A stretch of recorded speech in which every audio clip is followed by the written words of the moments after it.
आज का विषय है शंबुक की हत्या। अक्सर श्री राम पर यह आरोप लगता है कि शंबुक को मारकर उन्होंने महापाप किया है। लोग अक्सर वामपंथी, जिहादी, ईसाई और जो नास्तिकवादी होते वह कहते why did Ram kill great Dalit Maharshi Shambuk.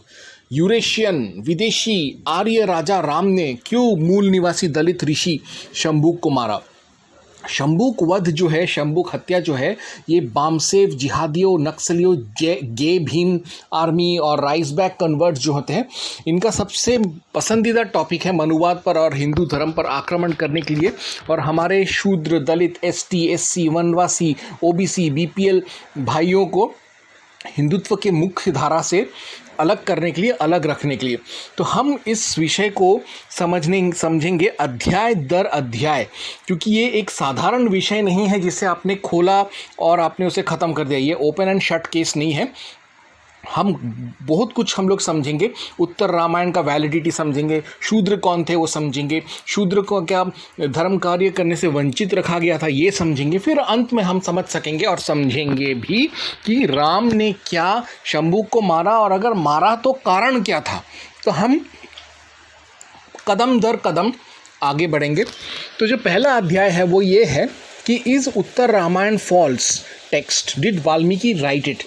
लोग कहते हैं कि उत्तर रामायण जो है जाल ग्रंथ है, ये 500 ईसा पूर्व 500 बिफोर क्राइस्ट में लिखा गया था, वाल्मीकि ने नहीं लिखा था, हम इसे नहीं पढ़ेंगे, हम इसे नहीं मानते, इसलिए हम नहीं मानते कि राम ने शंबुक का हत्या किया है। ये जो विचार था ये सर्वप्रथम स्वामी दयानंद सरस्वती युग पुरुष आर्य समाज के प्रवर्तक का आया। उसके बाद फ्रीडरिच मैक्स मुलर, जो कि हमेशा भारत पर, हिंदुओं पर और हिंदू धर्म पर आक्रमण करता था, उसने स्वामी दयानंद के इस कथन को ले लिया। और आज आरएसएस और कई यूट्यूबर और कई ऐतिहासिक शोध करने वाले आँख बंद करके ये मान लेते हैं कि नहीं भाई, उत्तर रामायण जो था ये 500 बीसी में लिखा गया था और ये जाल ग्रंथ है, नकली ग्रंथ है। तो मैं आपको एक बात पूछना चाहता हूँ कि ये सच है कि नहीं। इतिहास का शोध कभी ख़त्म होता है? नहीं, इतिहास का शोध कभी ख़त्म नहीं होता। 1700 में हड़प्पा मोहनजोदारो का एक्सीडेंटल डिस्कवरी किया था, आकस्मिक उन्होंने खोज किया था अंग्रेज़ों ने। तो क्या वहाँ पे हड़प्पा मोहनजोदारो का शोध खत्म हो गया? नहीं। हमने स्वाधीन भारत में खोज किया, राखी घड़ी को ढूंढ लिया हम लोगों ने, और भी खोज करते गए, राखी घड़ी पर ही नहीं रुके, और भी खोज करते गए। और 2020 में सनौली का हमने खोज किया। तो ऐतिहासिक शोध कभी ख़त्म नहीं होता। तो वाल्मीकि ने रामायण लिखा, उन्होंने इति किया, रामायण का युद्ध कांड खत्म करने के बाद उन्होंने फलश्रुति भी दिया। तो क्या कोई ऐसा कानून है, धार्मिक कानून है या कोई सामाजिक कानून है या ऐतिहासिक कानून है कि एक बार ग्रंथ लिखने के बाद उसका अपेंडिक्स, उसका परिशिष्ट नहीं लिख सकते वाल्मीकि? क्या कोई ऐसा कानून था जो उनको रुकता था कि राम के युद्ध जीतने के बाद उनके राज्यकाल का इतिहास लिखने में कोई उनको मना कर सकता था? नहीं।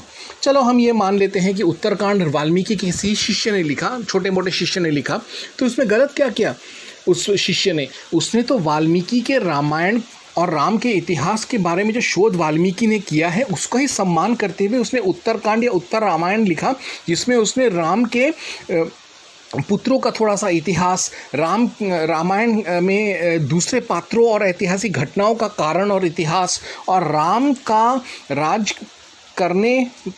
राज्याभिषेक के बाद का इतिहास उन्होंने दिया है। उन्होंने तो उल्टा, उस शिष्य ने तो वाल्मीकि के शोध को और चार चांद लगाया। तो ये भी गलत हम लोग पकड़ते हैं कि कोई शिष्य लिख नहीं सकता, ये हम इस बात को नहीं मानते। दूसरा, वाल्मीकि ने 2 रामायण लिखा है। एक रामायण लिखा उन्होंने वाल्मीकि रामायण, दूसरा योग वाशिष्ठ वाल्मीकि। जो रामायण उन्होंने लिखा था, मूल रामायण, उसमें राम का इतिहास था, वो उससे संतुष्ट नहीं थे। वो चाहते थे कि लोगों को ये भी पता चले कि बचपन में राम को क्या शिक्षा दीक्षा मिला जिससे वो राम बने।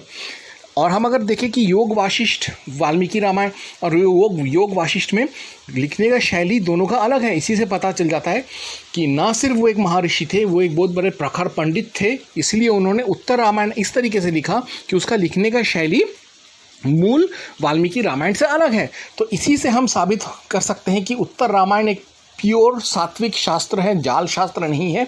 और कोई प्रमाण नहीं है कि कोई कह सके या प्रमाणित कर सके कि वाल्मीकि ने उत्तर रामायण नहीं लिखा, या वो उत्तर रामायण लिखने के हकदार नहीं थे, या वो उत्तर रामायण उन्होंने लिखा नहीं या लिख नहीं सकते थे। तो जब तक ये कोई प्रमाण नहीं कर सका अब तक, तो इसलिए हम लोग 100% मानेंगे कि उत्तर रामायण वाल्मीकि का ही असली कृति है। तो पहला अध्याय खत्म हुआ। पहला अध्याय था रामायण, उत्तर रामायण के सत्यता पर। अभी हम दूसरा अध्याय देखेंगे। हु वर शूद्रस, कौन थे शूद्र और क्या शूद्र को तपस्या का हक है। तो इस संदर्भ में हम लोग देखते हैं कि जो सर्वप्रथम हमको ये समझना पड़ेगा कि शूद्र का परिभाषा क्या है। और इसके लिए ये हमको जानना बहुत ज़रूरी है कि मनुस्मृति जो है ये 10,000 BC में लिखा गया था।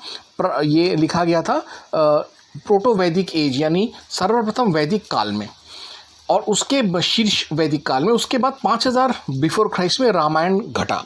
राम खुद मनुवाद और मनुस्मृति को मानते थे।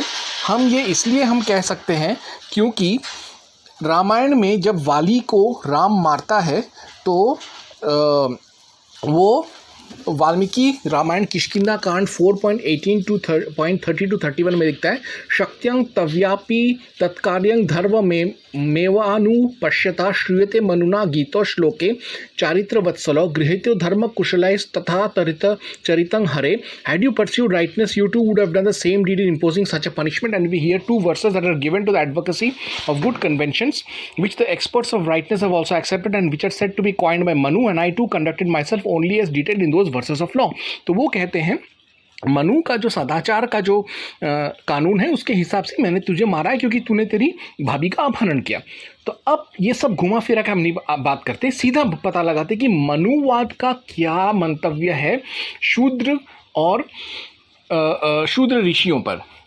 तो इस संदर्भ में मनु 3.197 कहता है, नाम शूद्राणां तू सुकालिनः। शुकलिन इज द फोरफादर ऑफ शूद्रस, यानी शूद्र जो थे वो महर्षि शुकलिन के ही वंशज थे। फिर मनु 3.197 कहता है, शूद्रेण ही समस्तवाद यावद वेदे न जायते, till he is not born in Veda he is a Shudra. Everybody is Shudra by birth till he is educated. जब तक कोई इंसान वेदों के स्वाध्याय नहीं करता, वेद्यों का अध्ययन नहीं करता, वेदों का पठन पाठन नहीं करता, अपना साक्षरता, अपना एजुकेशन पूरा नहीं करता, वो शूद्र ही है। फिर मनु कहता है, मनु 2.168 में, योनधित्य द्विजो वेद मंत्रय कुर्यते श्रमम स जीवन्नेव शूद्रत्वमाशु गच्छति सान्वयः। A twice born man who not having studied the Ved applies himself to other worldly study soon falls even while living to Shudrahood with his descendants. He who ignores Vedic studies is a Shudra. यानी जो पढ़ाई लिखाई नहीं करता, जो साक्षरता से दूर भागता है, जो वेदों का अध्ययन नहीं करता, उनका शोध नहीं करता, ऐसा आदमी जो वेदों को पढ़ता नहीं है, सुनता नहीं है, ऐसा आदमी शूद्र होता है। तो क्या सनातन धर्म इतना क्रूर है? सनातन धर्म में everyone deserves a second chance in life to change in Sanatan Dharma. Sanatan धर्म सभी को एक दूसरा मौका देता है ज़िंदगी में अपना उत्थान करने के लिए, अपने आप को बदलने के लिए पूरी तरीके से। तो इसीलिए मनुस्मृति ठीक कहता है कि कर्म के आधार पर शूद्र भी ब्राह्मण बन सकता है। मनुस्मृति 10.65 शूद्रो ब्राह्मण तामेति, शूद्र कैन बिकम ब्राह्मण। यानी अगर वो परिश्रम करे, ज्ञान अर्जित करे, ध्यान करे, तपस्या करे, पूजा पाठ करे, अच्छा व्यवहार करे, वेदों को पढ़े, तो वो ब्राह्मण बन सकता है इसी जन्म में, अपने पूरे कुल, अपने बच्चों कुंबे के साथ, और आगे के जन्म में भी वो ब्राह्मणत्व ही प्राप्त होगा उसके इस जन्म के सुकर्मों के आधार पर। तो अभी सिर्फ खोखली बात नहीं करता है मनु कि भाई तुम ब्राह्मण बन सकते हो, वो इनफैक्ट पूरा रोड मैप भी देता है कि तुम ब्राह्मण कैसे बन सकते हो, एक शूद्र ब्राह्मण कैसे बन सकता है।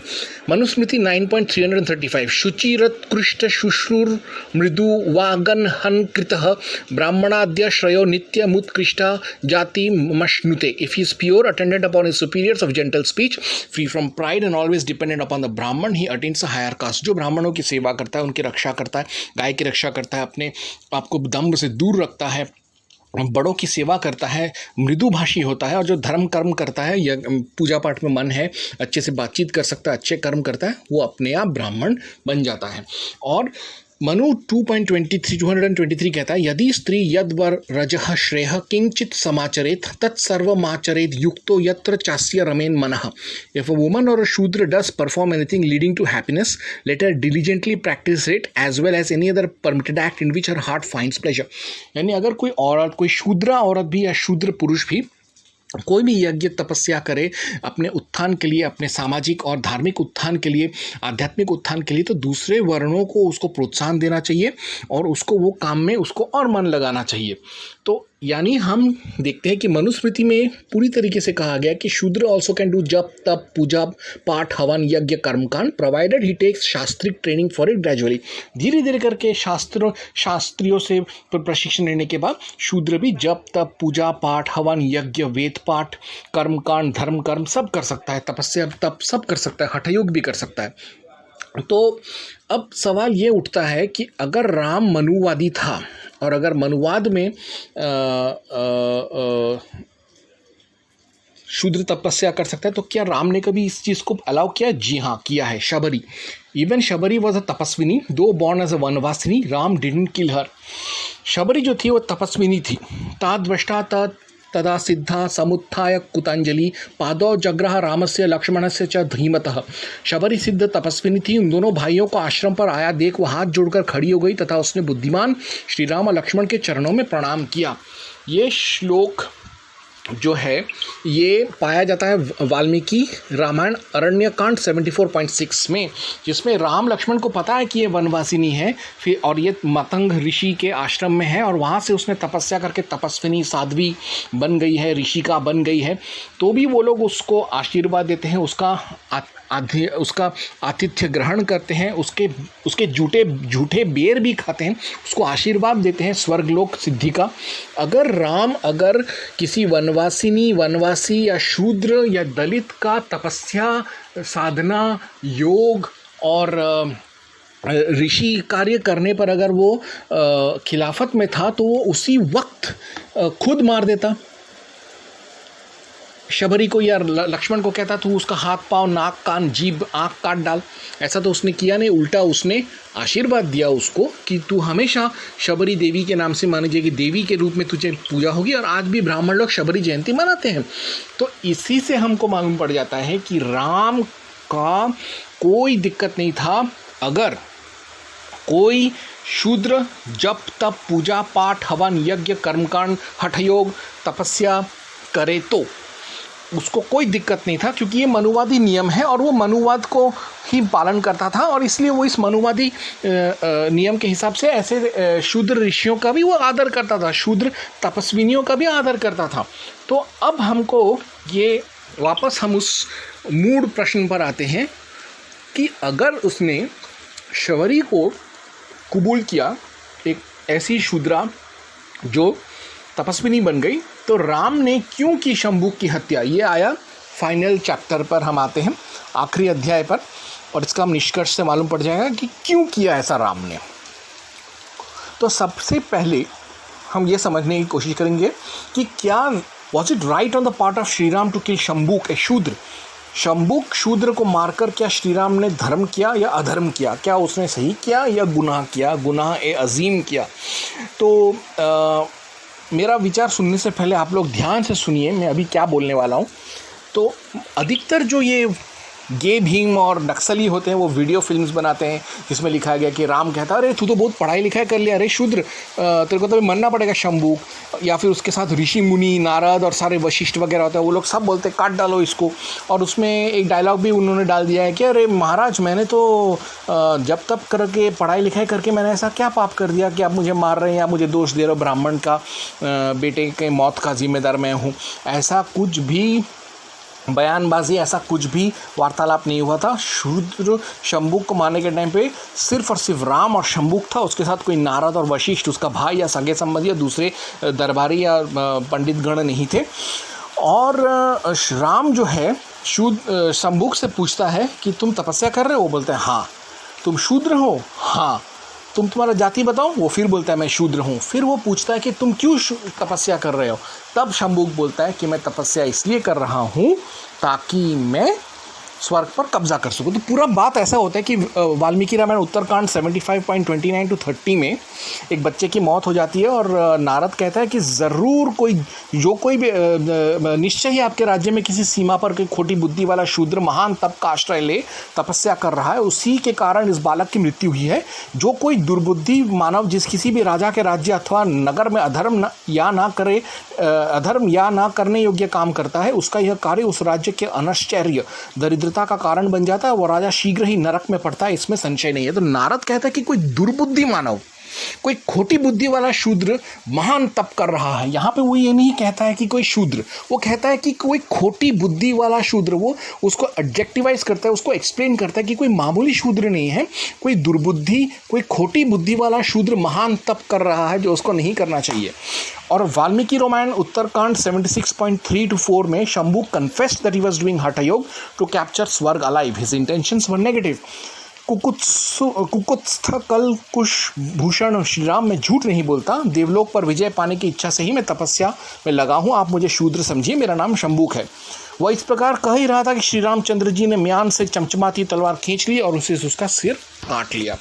तो इस तरीके से उन्होंने मारा। भाषस्तस्य शूद्रस्य खड्गं सुरुचिर प्रभम निष्क्रिय कोशादिमलं शिरच्छेद राघव।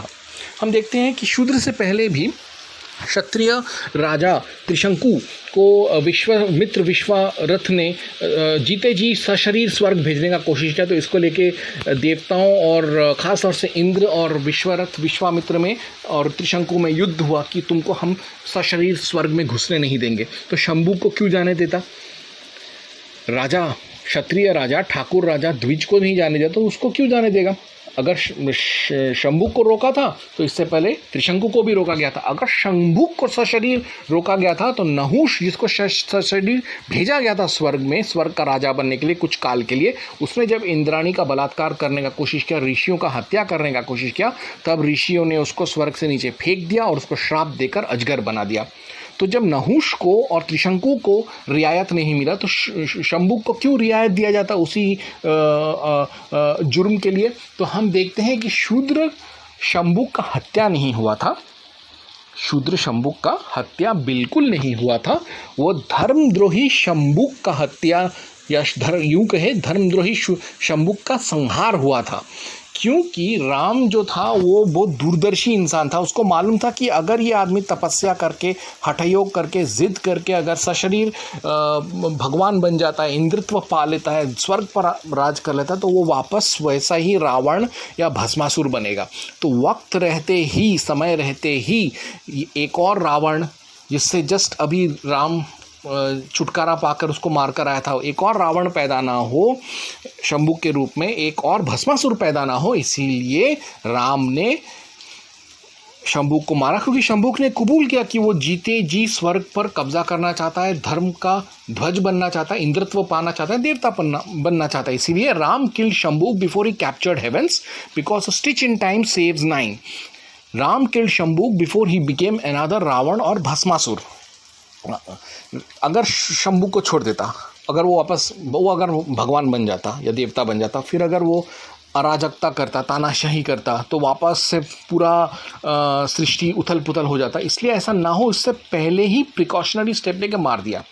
राम ने जो शंभू को मारा उससे हमको यही शिक्षा मिलता है कि समय रहते जो लोग धर्म और अपने सिद्धि और शक्तियों का गलत इस्तेमाल करते हैं, अपने स्वार्थ सिद्धि के लिए धर्म ध्वजी बनकर धर्म पर हुकूमत करना चाहते हैं, खुद को भगवान घोषित करना चाहते हैं, ऐसे लोगों को पहले ही चरण में उनको ख़त्म कर देना चाहिए, उनके गंदे मंसूबों को नाश कर देना चाहिए। जैसे शूद्र शंभू का नाश किया था भगवान बनने का साजिश श्री राम ने। इसीलिए श्री राम ने कोई दोष नहीं किया शंभू को मारकर। आप लोग इस पर कभी ये मत कहिए कि नहीं राम ने शंभू को नहीं मारा। शंभू को 100% राम नहीं मारा, क्योंकि शूद्र शंभू जो था वो ज़बरदस्ती वो भगवान बनने की कोशिश कर रहा था, इसलिए भगवान ने उसको मारा। क्योंकि धर्मो रक्षति रक्षितः, जय हनुमान जय हनुमान जय हनुमान। राम ने अच्छा किया शंभू को मारकर। Don't be negative about it.